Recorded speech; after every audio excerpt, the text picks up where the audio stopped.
Si de algo saben las abejas, es de flores. Hay de todo tipo y para todos los momentos. Lo importante no es solo su color, tamaño o forma, sino lo que hace sentir cada una. Y para esos sentimientos trabajan. Igual que el Banco Central, que trabaja para hacer florecer la economía y que sientas estabilidad. Para ese sentimiento de tranquilidad, para ese sentimiento de crecimiento y desarrollo, para que la primavera llegue a todos los sectores y los planes de muchos den grandes frutos. Banco Central de la República Dominicana, 75 años trabajando por una estabilidad que se siente.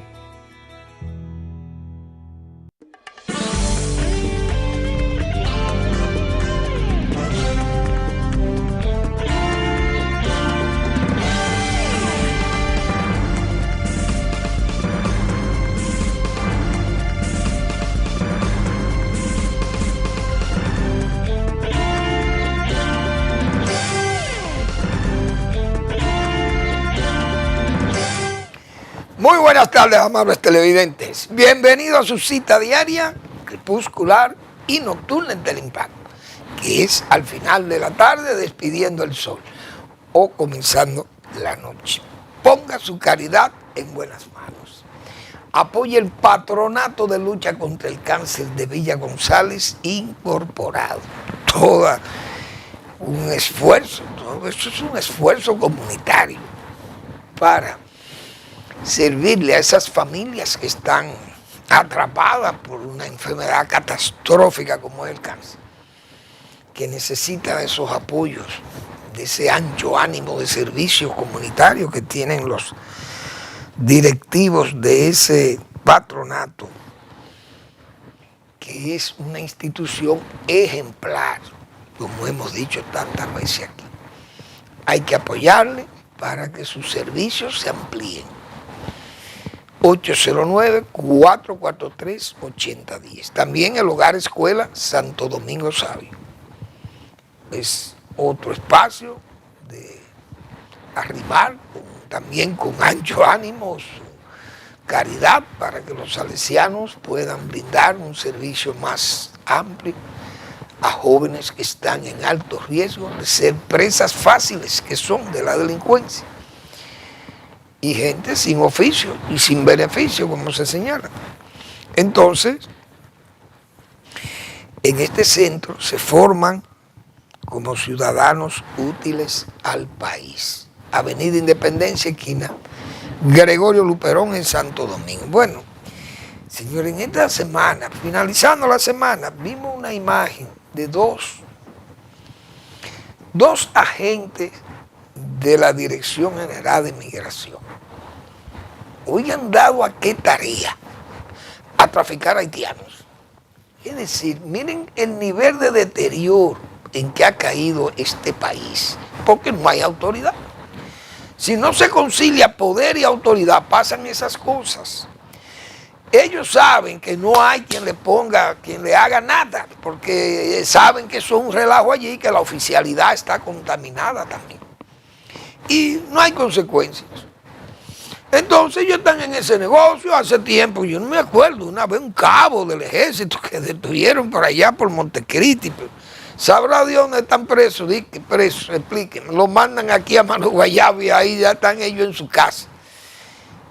Un verdadero relajo con el país. Ahora esta gente, pónmelo de nuevo ahí, Eri, la imagen de esos dos charlatanes, dos traidores a la patria, que hay que aplicarle el artículo, creo que 375 que yo vi por ahí, del Código Penal, como traición a la patria de 30 a 40 años, para no pedir la horca, porque esa gente lo que debieran de ser ahorcados en plaza pública, por traidores a la patria, vendiendo el territorio nacional a extranjeros.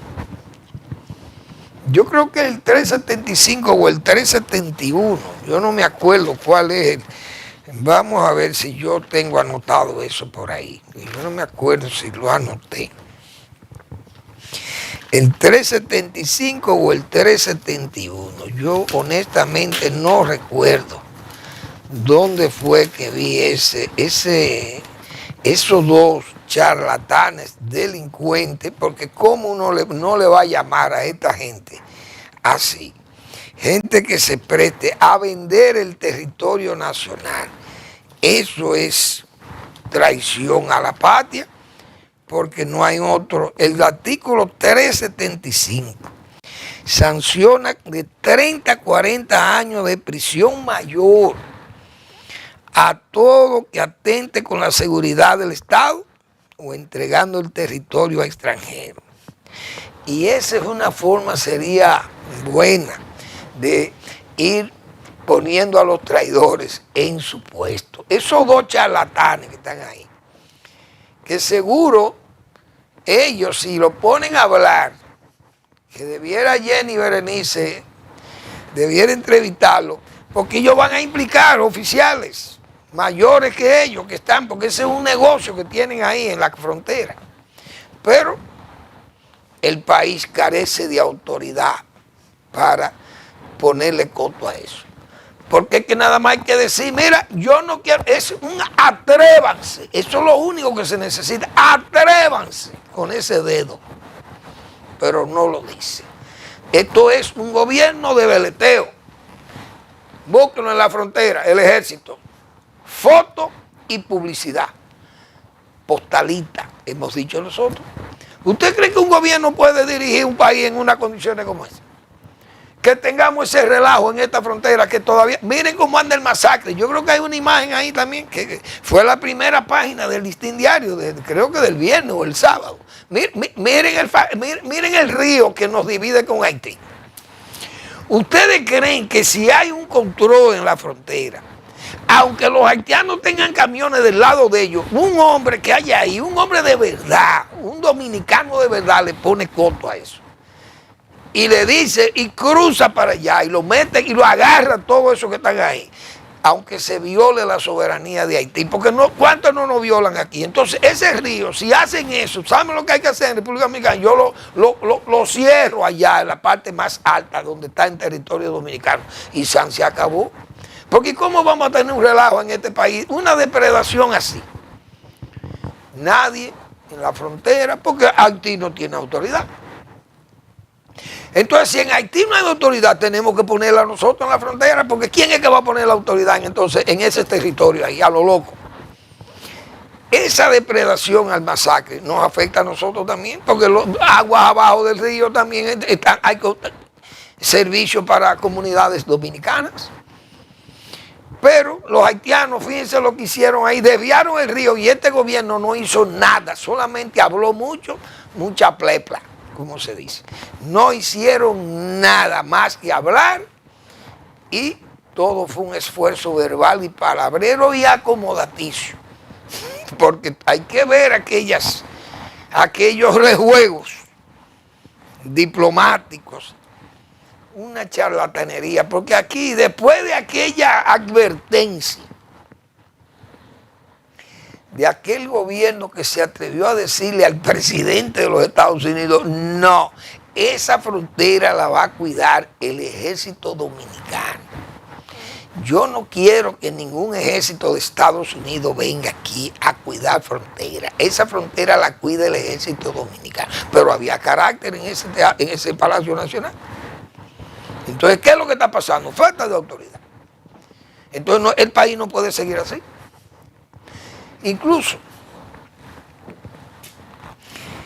hoy, el economista Andy Daguá escribió un artículo en el periódico El Caribe, que, bueno, deben leerlo.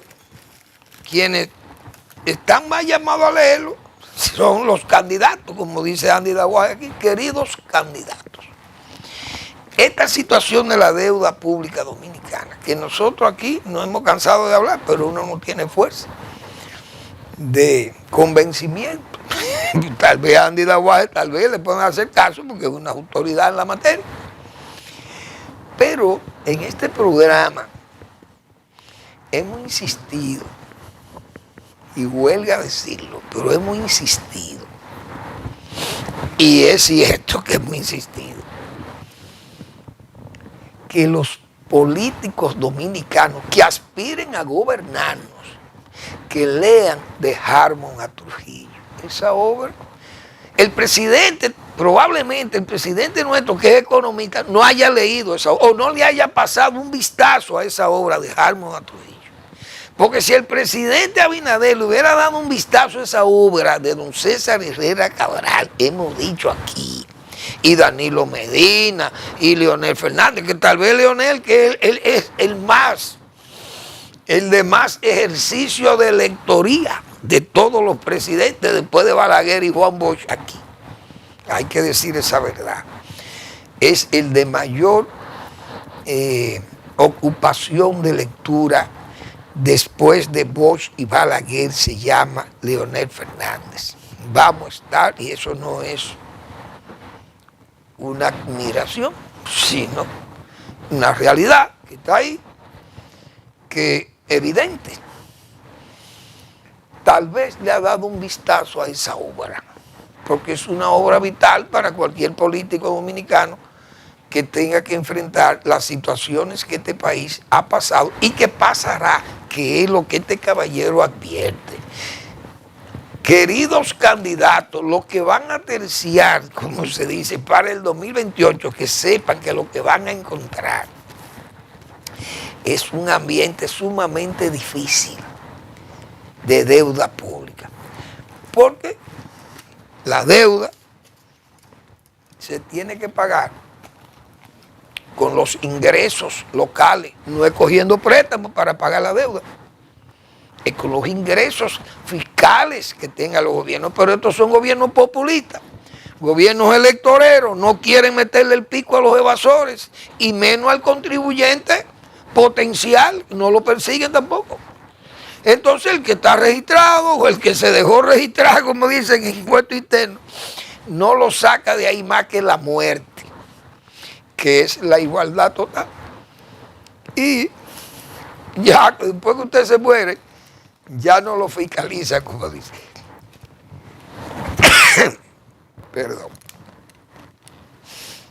Dice Andy aquí que los ingresos totales del gobierno general en el 2025 responde a un 16.4%, lo que recauda el gobierno nacional. Óigase bien, ingresos totales del gobierno general, 16.4. Brasil tiene 39.3.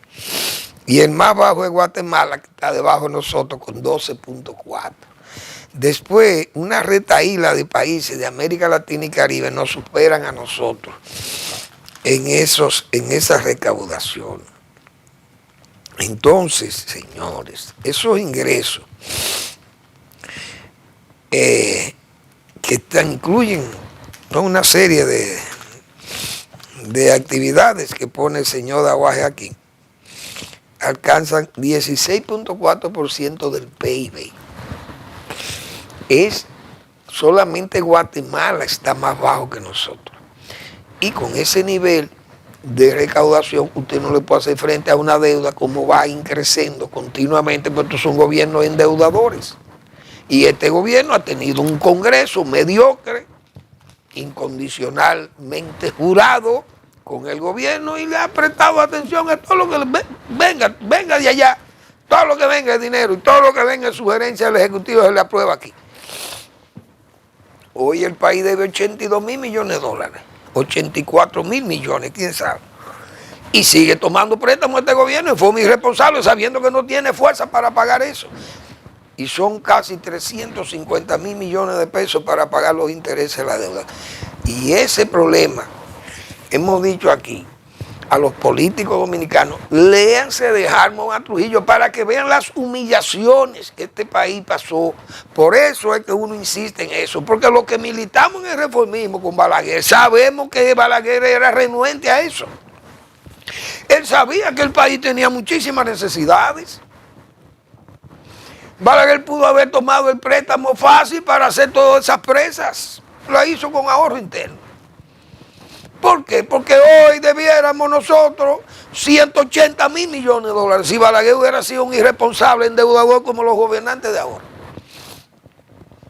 Pero aquel caballero era responsable, había vivido en carne propia lo que eran los efectos, las consecuencias de ese endeudamiento irresponsable y corrupto del siglo XIX y esos coletazos que tuvo que dar este país a principios del siglo hasta que en el gobierno de Trujillo se liquidó esa deuda. Las humillaciones que pasó este país, con las aduanas intervenidas y todo para poder hacerle frente a los compromisos internacionales del país. Entonces Andy Daguae advierte con claridad, sin ser catastrofista, simple y llanamente que los bonistas, porque no son los organismos internacionales, a los bonistas que le fajan son los bonos, porque los bonos no ponen condiciones más que le paguen interés por sus bonos. Pero llega un momento, como pasó en el gobierno de Hipólito Mejía en el 2004, que los bonos, señores, los bonos dominicanos, un bonista pedía un 20% y hasta más para prestarle dinero al país, porque este país estaba en unas condiciones de impago. 2 cesaciones de pago con el Fondo Monetario Internacional. Los acuerdos de París frenados. El país quebrado, no tenía un dólar. Y aquello fue vergonzoso. Ver el Fondo Monetario poniéndole un tope a la deuda, que hubo que devolver muchísimos proyectos que ya estaban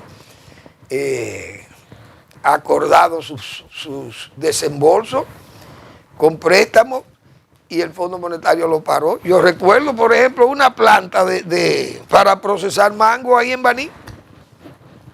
En el proyecto Fundación, 46 millones de dólares. Una planta, creo que era israelí, ¿no? Aprobado en el gobierno de Hipólito Mejía, a la cañona. Como dicen, venga todo lo que venga, no importa, a lo loco. Y eso yo recuerdo que el Fondo Monetario, eso no va.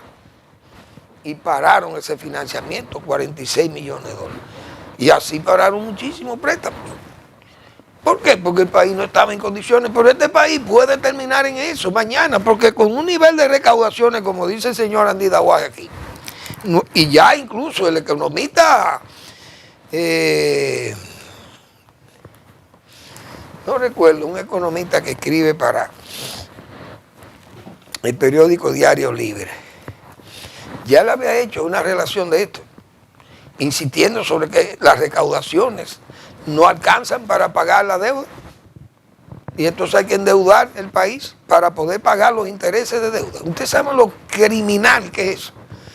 Ustedes saben el desvío del desarrollo, pero simple y llanamente, ¿por qué? Porque lo que quieren tener es un gasto, pero no es un gasto. Si usted me dice a mí, mire, yo quiero poner la casa mía bonita y voy a coger fiado todos los muebles para que mi casa se vea linda y le voy a hacer una reforma a mi residencia. Bien, usted le está dando valor a esa residencia.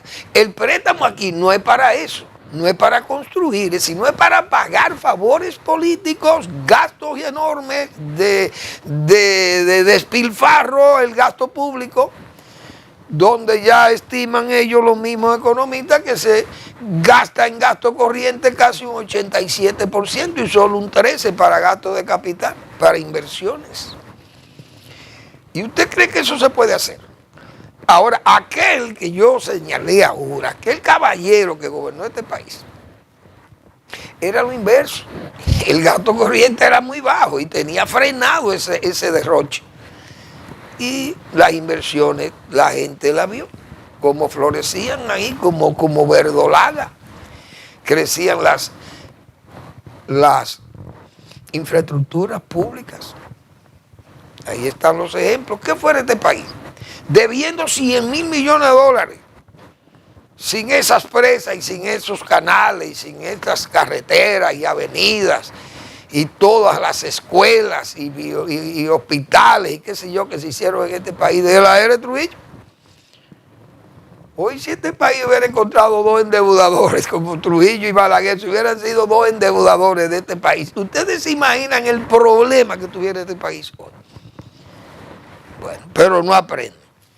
Ahora, El verdadero sabio es el tiempo, dice Tales de Mileto. Y vamos a ver mañana. La historia juzga en forma, cuando comience a jugar de forma desapasionada y emita su fallo justiciero, después de calmada la ira popular y esos furores. Y entonces ahí es que vamos a saber, o sabrán los que estén vivos, si es verdad que el gas pela, como se dice, o se acostumbra a decir. Pero es porque no quieren leer, no leen. Si leyeran ese libro de Hármon Trujillo, los políticos endeudadores fueran más cautos, por lo menos trataran de ser más o menos irresponsables. Esa es la pura verdad. Y hay que decirla, como se dice, monda y lironda, porque no hay forma de evadir la verdad. Esa es la pura verdad. Bueno, dice don Magín Díaz que esta reforma no es, eso no es reforma, esto es como un paliativo, esto es una especie como de, será como de purgante o de una suerte de esto, un analgésico, de esto, tengo un dolorcito de cabeza, dame algo para que se me quite este dolor de cabeza, que es incómodo, pero este no es el problema mío, y es un problema más serio, tengo que ir más, hacerme una sonografía de la cabeza y una tomografía, qué sé yo, bueno, como que le llaman esa de los cerebros, bueno. El asunto es que él dice que falta la verdadera reforma. Nosotros que somos unos neófitos en esto, en asuntos económicos, señalamos aquí, el gobierno está entrampado, como quiera se entrampó. ¿Por qué? Porque esto no es una reforma en sí profunda. El gobierno lo que está buscando más dinero para poder mantener el gasto que tiene y cumplir con sus pagos de intereses, que tal vez le faltan esos 60 o 50 mil millones y no se lo van a prestar. Y entonces, ya después que usted hace esto, tiene que posponer la verdadera reforma. Entonces el gobierno ahora quedará entrampado. Es decir, no ha hecho la reforma que hay que hacer. Y el propio Magín Díaz dice, no, esto no es, esto es una cosita. Pero no van a la cosa profunda, porque yo creo que Magín Díaz es hasta irresponsable. Ese tipo de funcionarios debieran renunciar de sus cargos, porque si usted fue, por ejemplo, director general de Impuesto Interno, y usted no hizo el trabajo que había que hacer ahí, hoy usted no puede venir a exigirle a este pueblo que colaboremos, que contribuyamos con los impuestos, porque usted fue el director del impuesto interno y la evasión que hay aquí y los robos que no pagan el ITEVI, eso es culpa de los que están ahí, que no aplican la ley. Si usted tuvo la dirección de impuesto interno y usted no supo, no quiso o no pudo aplicar la ley, entonces, ¿qué busca como ministro de Hacienda y Economía? ¿O es un burócrata más? Porque eso es lo que yo digo. Si a mí me nombran en un cargo público y yo fallo en ese cargo público, no hago el trabajo que hay que hacer, entonces yo no soy digno de seguir en ese cargo, mejor me salgo de ahí, me voy, renuncio. No, yo no puedo porque estoy atado, con las manos atadas. Aquí hay unos evasores, como dice Andy Dawaje aquí, ¿cómo le llamas a esos evasores? Esos son los contribuyentes no fiscalizables, los CNF. Es decir, esa gente tiene baja carga impositiva. Y esa evasión es, dice más, una multitud de exenciones. Si usted como director de Impuesto Interno y luego le nombran ministro de Hacienda y de Economía y usted no corrigió eso, ni siquiera intentó corregirlo, usted no tiene la calidad para seguir exigiéndole a la gente que se sacrifique a pagar impuestos, pero usted sabe dónde está la evasión, pero no saben y dicen los economistas que hay más de 200 mil millones de pesos que se van en el pago aquí, un 40% de lo que se recauda por ITEVI. Y el resto, ¿quién se lo roba? Los mismos que lo retienen. Pero eso no lo puedo saber yo. Lo que tienen que saber eso son los que nombran en esos cargos públicos. Hoy, ¿para qué que nombran un elemento director general de impuestos internos, ministro de Hacienda? ¿Y qué cargos son estos? Para venir a clavarle el cuchillo a los pequeños. Como dicen, entregar la sangre del cordero. Esos son funcionarios que son funcionarios burócratas, quieren estar en un cargo, necesitan estar en un cargo, un figureo, fotos y publicidad. Es decir, gobierno de postalitas. Así no se puede. Pónganse a atender esa deuda que mañana aquí, con esta bisoñez, todos estos improvisados y estos vasallos que estamos viendo en este ambiente de precandidaturas para dirigir este país con esos problemas que van a heredar, eso es tarea homérica, que lo sepan. Que esto no es para muchachitos y muchachos sin experiencia, que no tienen experiencia todavía de Estado. Ojalá nos tomen confesado esto, pero uno sabe los problemas que vamos a tener aquí por esas ineptitudes y todas esas ausencias de conocimiento de gente que nunca ha trabajado ni sabe de nada de esto, pero dirigen el país. Vamos a la pausa.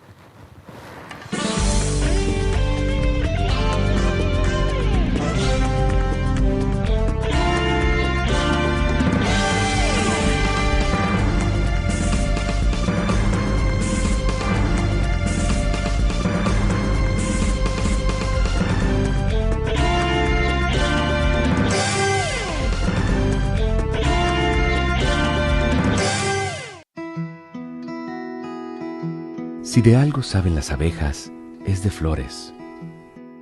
Hay de todo tipo y para todos los momentos. Lo importante no es solo su color, tamaño o forma, sino lo que hace sentir cada una. Y para esos sentimientos trabajan. Igual que el Banco Central, que trabaja para hacer florecer la economía y que sientas estabilidad. Para ese sentimiento de tranquilidad, para ese sentimiento de crecimiento y desarrollo, para que la primavera llegue a todos los sectores y los planes de muchos den grandes frutos. Banco Central de la República Dominicana, 75 años trabajando por una estabilidad que se siente.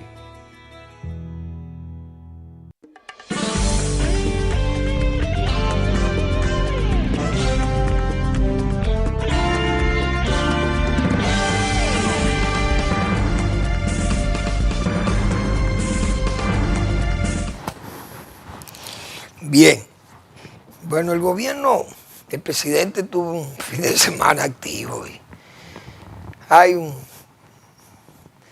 un trabajo que yo creo que hay que saludarlo por parte del gobierno, entregar 700 apartamentos en Santo Domingo Norte, viviendas que son viviendas modestas para familias de bajos recursos. Me imagino que son entregadas como antes se entregaban en los gobiernos anteriores, que usted adquiría una vivienda pública de esta y usted pagaba, aunque pagaba menos, y tenía que pagar un avance, etcétera, etcétera. No sé si eso con un fideicomiso o fue parece que con recursos directos del gobierno. Pero aún así, en bienes nacionales, bueno, ¿cuánto es? Le dan 10,000 pesos, o 15 o 20,000 pesos el inicial, y luego usted paga cuotas muy bajas, y eso se paga en 20 o 30 años, qué sé yo, viviendas sociales. No sé cómo es el mecanismo de pago, pero lo que vale, el gobierno la ha construido y la ha entregado a familias humildes o pobres, o no sé, la calificación que le tengan. Pero es un gesto que distingue al gobierno. El presidente ha estado interesado en ese plan de vivienda y está muy bien, un poco tímido porque los gobiernos, si hacerle frente a eso no es fácil.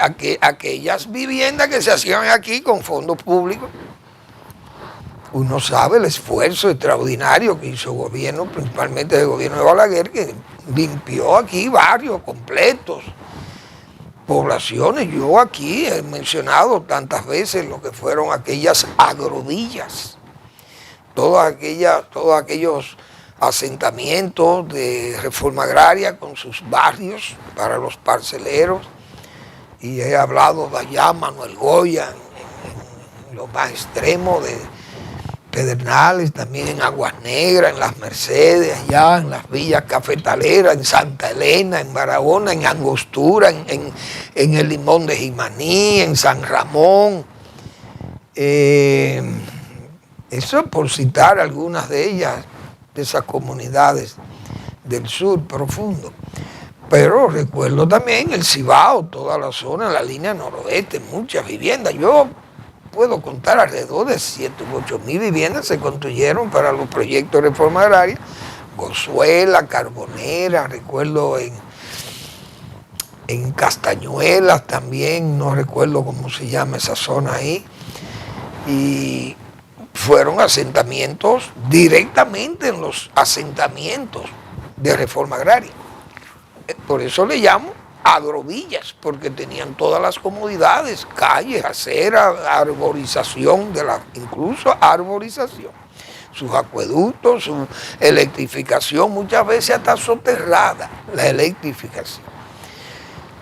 Un acueducto particular para cada una de estos asentamientos, y fueron siempre muy bien valorados por la FAO. Recuerdo en reuniones que teníamos en ese organismo, en ciertas reuniones que se hacían regionales. Recuerdo en Guatemala que hicimos nosotros presentaciones de esos trabajos de construcción de viviendas en los asentamientos agrarios. Bueno, entonces ese esfuerzo, y fue un esfuerzo extraordinario, se hizo por todo el país. Pero este gobierno ha construido muchas viviendas también, tal vez no en la proporción de aquello, pero ha construido unos proyectos importantes y lo ha entregado a personas humildes. El presidente, además, en un foro ahí de Carifor, hizo unos señalamientos y le hizo una sugerencia a los invitados al foro. Creo que como 40 países de todo el área, invitándole a hacer un esfuerzo conjunto de unidad entre todos estos países caribeños y enfocarse también en las exportaciones hacia la Unión Europea, muy importante. Yo creo que ese fue un discurso muy interesante del presidente, con esa sugerencia que hizo allí, porque es verdad, nosotros hemos incrementado las exportaciones a la Unión Europea, indiscutiblemente, y ese es un mercado importante. La mayoría de todos los que estamos por aquí hemos sido colonias de esas metrópolis que fueron ayer, quienes controlaban todos estos territorios de América Latina y América del Norte incluso. Pero Estados Unidos, que nunca ha tenido esa vocación imperial, diríamos, de colonias, tierra para ellos y sumar naciones, pero España, Inglaterra, Francia, Bélgica, esos países tuvieron vocación de colonias y así dominaron prácticamente el mundo. Entonces, ese es un ambiente donde todos, si nos unimos, podemos empujar hacia esos mercados, repito, que son casi mercados étnicos, por la misma costumbre y las relaciones culturales que tenemos con ellos y comerciales, indiscutiblemente, y la política misma, porque todas las formas de gobierno que nosotros tenemos en el área de América, de todas las Américas, son trasplantadas de esos regímenes de las metrópolis europeas. Es decir, que nosotros tenemos el mismo patrón. Y ese discurso del presidente estuvo bien orientado. Yo creo que es un buen esfuerzo también y citó casos, por ejemplo, nosotros hemos aumentado exportaciones. Aquí se exporta muchas frutas, se están exportando cacao, se exporta oro, incluso en los minerales, ese oro también se exporta por Suiza, esa zona ahí. Que Suiza creo que no es parte de la Unión Europea, pero es un cliente importante también y así entonces muchísimos productos dominicanos caminan hacia Europa por el acuerdo de libre comercio. Eso estuvo muy bien. Yo creo que ese fue una buena participación del presidente Abinader ahí. Bueno, yo me reí mucho cuando veo unas declaraciones que el día pasado el director del INDI anunciaba, o sea, yo decía que trabajan en futuro simple y otro en futuro pospretérito. Ese que se ve, donde el porvenir todavía se ve más distante. Construiríamos o construiríamos, haríamos, podríamos. Y bueno, y en el futuro simple construirán, harán, diseñarán todas esas pamplinas. Y vamos a construir porque se necesitan 6 represas básicas para el agua del este. Se sabe que hay problemas en el este con el agua potable, porque el desarrollo del turismo, que no solamente desarrolla el turismo, desarrolla esos entornos, a esos en esos complejos turísticos se va desarrollando un entorno habitacional, poblacional, porque la gente que trabaja en los hoteles, los que interactúan allí, los que venden allá, los que limpian, los que trabajan, vienen y no pueden dormir en el hotel, los que trabajan allá tienen que tener un pueblo dormitorio, como se dice. Y eso ha ido creciendo, pero la demanda de servicios y más de agua potable es muy alta. Y se sabe todos los problemas que hay. Pero ¿por qué me río? Porque dice un funcionario, un exfuncionario, no sé si estará como funcionario del PRM ahora, pero fue un funcionario del PPH en el INDRI. 60 presas se necesitan en el país. Pero uno se ríe y yo me río, porque muchas veces yo he dicho, señores, cuando ustedes quieran construir presas, vayan al Cristo Redentor, oigan bien, para que dejen de estar hablando vacuencia o pamplinas o plepla, como se le dice. Y pónganse a trabajar, hagan los diseños y fájense a trabajar y busquen, porque ustedes buscan muchísimos préstamos en el Congreso, ese Congreso no le niega nada. Ya que no trabajan en esas cosas, porque el dinero no le alcanza, porque el dinero que se coge de préstamo es para pagar préstamos y para gastar en gastos superfluos y en gastos electorales, bonos, votos. Entonces, busquen préstamo. Mire, vamos a hacer la presa de Sanate, muy bien.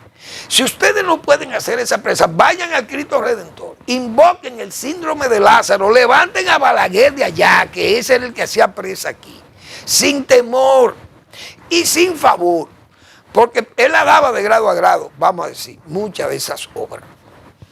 Pero nadie podía pensar aquí en este país que Oirsa o Agromán o Atkinson, esas compañías que construían presas, represas de verdad aquí, o los que supervisaban esas presas, Hanson y Rodríguez, o las diseñaban, hombres como Marcelo Jorge, y todo ese equipo que había en CDE, para diseñar y trabajar en esos proyectos grandes de represas que se ven hoy, que disfrutamos todos en el país. Eso todo el mundo sabe, que esa gente era integérrima. Y ahí no había desviaciones, ahí no había comisiones ni que para Marcelo, ni comisiones para Balaguer, ni comisiones para Hanson y Rodríguez y esas cosas. Eso no es así. Y se daban esas obras para que se hicieran y ahí están hechas. Entonces, si ustedes quieren construir presas, vayan al Cristo Redentor, autoridades de este gobierno. Levanten ese sepulcro, esa pesada losa que cubre ese sepulcro de Balaguer. Saquen ese cuerpo de allí, revívanlo y busquen por el síndrome de Lázaro. Vayan a la resurrección de ese caballero para que se hagan las presas en este país. Porque hablar de 60 presas, unos muertos que no hacen tres cañadas, no se atreven a hacer. No hacen 3 cunetas. He dicho aquí responsablemente, en el INDRI no hay calidad para hacer una sequía. He dicho, un drenaje. Verbigracia, fíjense la denuncia que hubo la semana pasada con la presa de Montegrande. El lateral derecho, señores, que va a irrigar 300 o 400 mil tareas de tierra, irrigaría. Ahí vamos al futuro post-pretérito. Fue cancelado la construcción de ese canal por este gobierno, desde luego. Pues viene un gobierno responsable y que trabaje y que acometa, lo va a hacer, porque tiene que hacerlo, porque ese es el diseño de la presa. No se puede hacer ese canal, ese lateral, porque no hay recursos.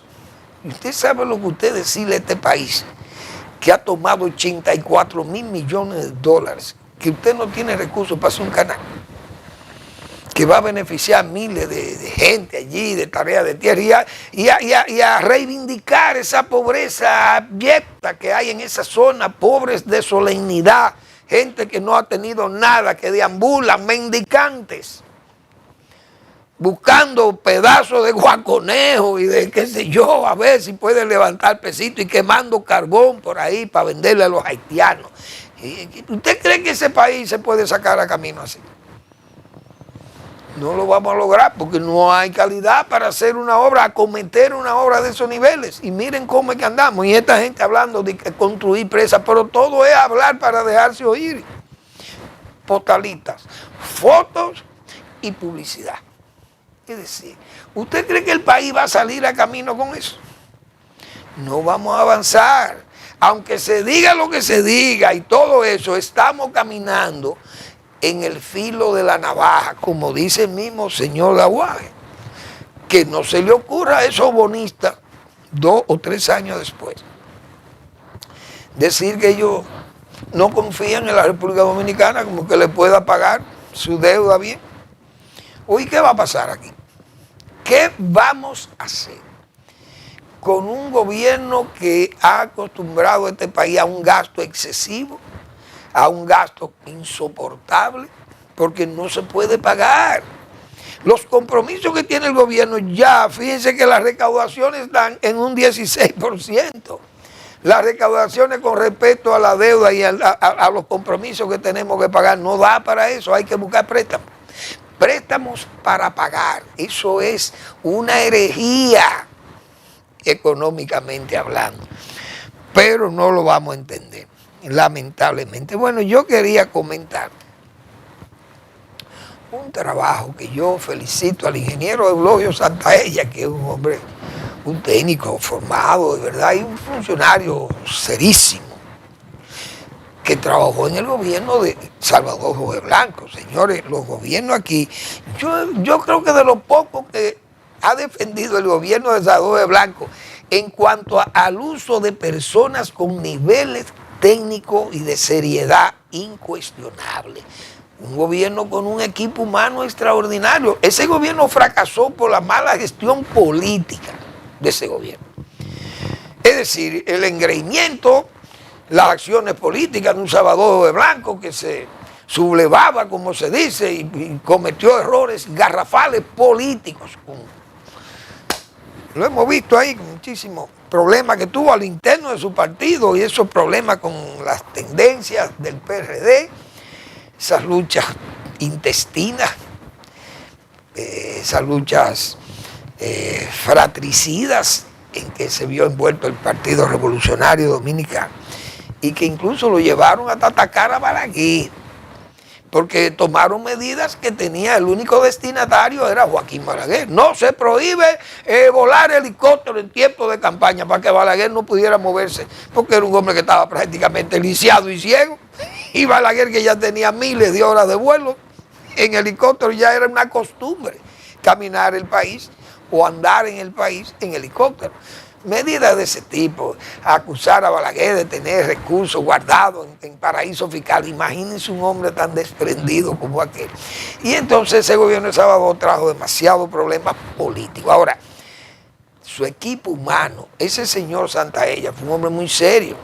Le tocó dirigir el CEA, pero el azúcar estuvo en niveles críticos, a 3 centavos de dólar la libra de azúcar. Era no rentable la producción de azúcar. Y entonces Santaella no tuvo una buena gestión porque tuvo que hacer uso de todo el inventario del CEA, porque no pagaba el azúcar, pero gastó el inventario. Entonces el CEA se quedó sin reposición para zafras. Pero él es un hombre serio y escribió un artículo sobre la Revolución Verde. Y me pareció muy interesante que él lo tratara, porque nosotros aquí hemos tratado ese caso de Norman Borlaug. Él fue el premio Nobel de la Paz, padre de la Revolución Verde. Pero además también, y él lo citó, a un hindú genial que vio los trabajos en trigos y en maíz en Chile, y entonces le dijo al doctor Borlaug, no, espérese, en la India vamos a trabajar en arroz, porque si no, si sacamos a la India de la pobreza y de la hambruna, China, India y todos estos países con la Revolución Verde del trigo, vamos a hacer una revolución con el arroz, vamos a buscar los portes bajos de grandes rendimientos. Y ya lo vimos aquí, que las misiones técnicas de Taiwán también copiaron de ese hindú, que yo voy a decir el nombre más luego, porque es un hombre con un nombre sumamente raro, en el próximo segmento. Vamos a una breve pausa y regresamos.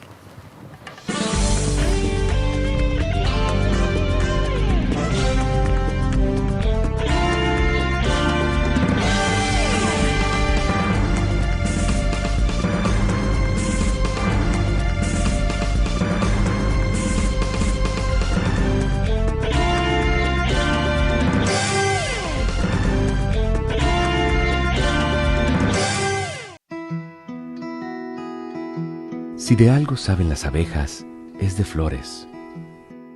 Hay de todo tipo y para todos los momentos. Lo importante no es solo su color, tamaño o forma, sino lo que hace sentir cada una. Y para esos sentimientos trabajan. Igual que el Banco Central, que trabaja para hacer florecer la economía y que sientas estabilidad. Para ese sentimiento de tranquilidad, para ese sentimiento de crecimiento y desarrollo, para que la primavera llegue a todos los sectores y los planes de muchos den grandes frutos. Banco Central de la República Dominicana, 75 años trabajando por una estabilidad que se siente.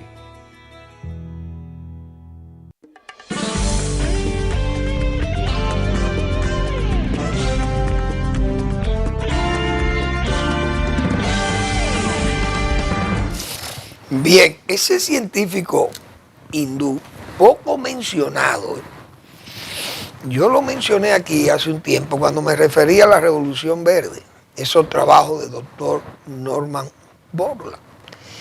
Incluso nosotros hablamos de ese caso, y yo me acuerdo, cuando citamos el caso de Malthus, la teoría malthusiana de que la población iba a crecer tanto que iban a haber hambrunas porque era una progresión geométrica contra una producción aritmética. Y entonces los geométricos se pasaban a los aritméticos.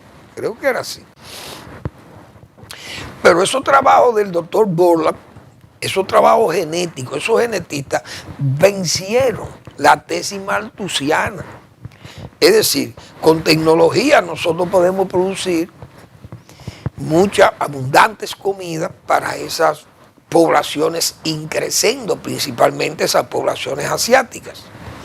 Y de América Latina también, pero los asiáticos son mucho más que nosotros. Imagínense Indonesia, 200 y pico de millones de gente. China, 1.400 millones. India, 1.500 millones de gente. Filipinas, Tailandia, qué sé yo. Filipinas debe tener 150, 200 millones de gente también. Esos son países que tienen. Vietnam tiene 80 o 90 millones de habitantes. Bueno. Y esa gente consume mucho arroz. Ese señor M.S. MS Swaminath. Swaminath fue un agrónomo hindú que, repito, viendo los trabajos del doctor Borla, porque Borla le puso atención al trigo, pero él dijo, no doctor, vamos a ponerle atención al arroz, yo voy a trabajar en India con el arroz y vamos a seguir los lineamientos de aquí, yo me voy a llevar las semillas, las variedades de aquí y vamos a reproducir allí variedades de porte bajo, enanas, buen macollamiento, buena producción, rendimiento excelente, buen sabor culinario en la cocina, el arroz, entonces producción también más precoz. Y esas variedades, que repito, fue lo que hicieron los chinos de Taiwán aquí, entonces trajeron de esos arroces que ya había trabajado Swaminath, ese hindú genial, Mankombu Sambasivan Swaminath, ese es el nombre de ese agrónomo hindú. Un hombre grande, gordo, recuerdo, con pelo calvo. Entonces, ese científico agrícola de la India fue un hombre valiosísimo en los trabajos que yo creo que debieron haberlo premiado también a él junto al doctor Borla, porque ese fue un verdadero genetista para servirle a países, señores. Esas hambrunas eran cosas terribles.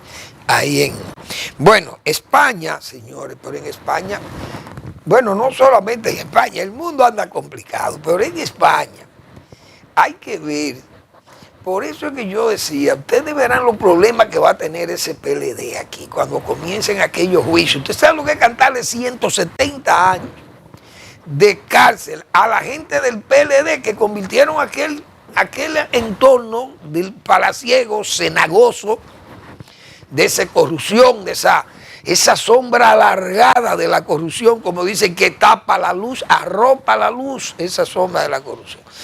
Todo ese entorno, todos esos negocios, miren lo que, más de 170 años de cárcel a gente del PLD, la familia de Danilo Medina, su cuñado, primo, hermano, y gente de íntima y sentida amistad de él, incluso hasta su jefe de seguridad, sentenciado más de 170 años. Eso es una carga terrible. Pues el PSOE en España, señores, están condenados a 24 años, Ábalos, José Luis Ábalos, un exministro de Transporte del gobierno de Sánchez. 24 años y de a 20 y de a 25 años esa gente, 24 creo que fue la pena máxima. Pero 3 condenados a condenas muy fuertes, durísimas. Es decir, el PSOE, el Partido Socialista Español, está en estado de acusación prácticamente total. Es decir, su gobierno deteriorado, la mujer del presidente, imputada, y el propio juez, que lo han acusado de todo ahora, dice que el hombre está actuando políticamente, el juez, porque incluso la citó para el miércoles 24, que tenga que entregar el pasaporte a la señora Begoña Gómez, porque ella tiene peligro de fuga y que puede ser ayudada por sus ayudantes de su guardaespaldas, que son de la policía, de la Guardia Civil. Eso le ha traído problemas al juez, que ha sido acusado también en el Consejo de la Justicia allí de España, y el hombre pues ha sido recusado por los agentes del gobierno, del PSOE. Pero es para que se vea todo cómo daña eso los partidos, por eso es que el PLD, por todo ese esfuerzo que hace, y yo me reí con este esfuerzo vasallático del señor Gonzalo Castillo, hablando que no, yo soy norteamericano, nosotros lo queremos a Estados Unidos, una cosa ridícula. Y más cuando su jefe político, Danilo Medina, cambió por China comunista y quería darle facilidades a los chinos comunistas y le abrió hasta el país las relaciones diplomáticas. Y sale este hombre que es esta pócima de Danilo Medina, buscando llamar la atención como de Trump, de Washington. Miren, nosotros somos de ustedes, somos como unos vasallos, somos los lacayos de... Una cosa ridícula, verdaderamente ridícula. Gente que está atrapada con juicios gravísimos de corrupción. Gracias por su atención, nos vemos mañana en otra entrega de a final de la tarde, despidiendo el sol o comenzando la noche.